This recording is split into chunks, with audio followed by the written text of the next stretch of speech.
House మరియు centres సంఘముల తరపున ప్రభువైన యేసుక్రీస్తు శ్రేష్టమైన నామంలో మీ అందరికీ నా శుభములు.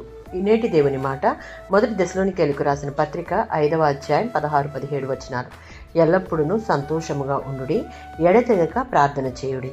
దశలోనిక సంఘంలోని వారు క్రీస్తును నమ్మినందున బాధలు అనుభవిస్తూ ఉన్నారు. ఆ పరిస్థితుల్లో పౌలు వారికి ధైర్యం చెప్తూ పరిశుద్ధమైన జీవితం గడపండి, విశ్వాసంలో నిలకడగా ఉండండి, ప్రభువు రాకడకు సిద్ధంగా ఉండండి, కష్టాల్లో కూడా దేవునితో సంబంధాన్ని కోల్పోవద్దు అని బోధిస్తూనే ఎల్లప్పుడూ సంతోషించండి, ఎడతెగక ప్రార్థించండి అనగా పరిస్థితులు మంచిగా ఉన్నప్పుడు మాత్రమే కాదు, కష్టాల్లో కూడా దేవునిలో ఆనందంగా ఉండాలని పౌలు ఇక్కడ చెప్తూ ఉన్నాడు. ఎల్లప్పుడూ సంతోషించుడి అనగా ఇది ప్రపంచ సంతోషం కాదు, ఇది ప్రభువులో ఉండే ఆనందం.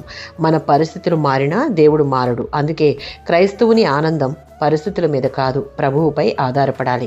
ఫిలిప్పీలకు రాసిన పత్రిక 4వ అధ్యాయం 4వ వచనం. ప్రభువునందు ఎల్లప్పుడూ సంతోషించుడి. దేవుని యందు ఆధారపడి జీవిస్తే యోహాను సువార్త 16:22లో ఉన్నట్లు మీ సంతోషమును ఎవడూ మీ యొద్ద నుండి తీసుకొని పోడు. ఎడతెగక ప్రార్థన చేయుడి అనగా ప్రతి సమయంలో దేవునితో సంబంధం కలిగి ఉండడం అని అర్థం.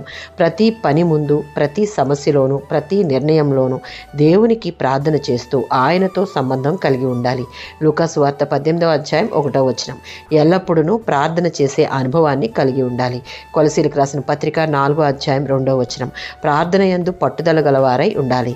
శరీరమునకు శ్వాస ఎంత అవసరమో ఆత్మ వర్ధిల్లడానికి ప్రార్థన అంత అవసరం.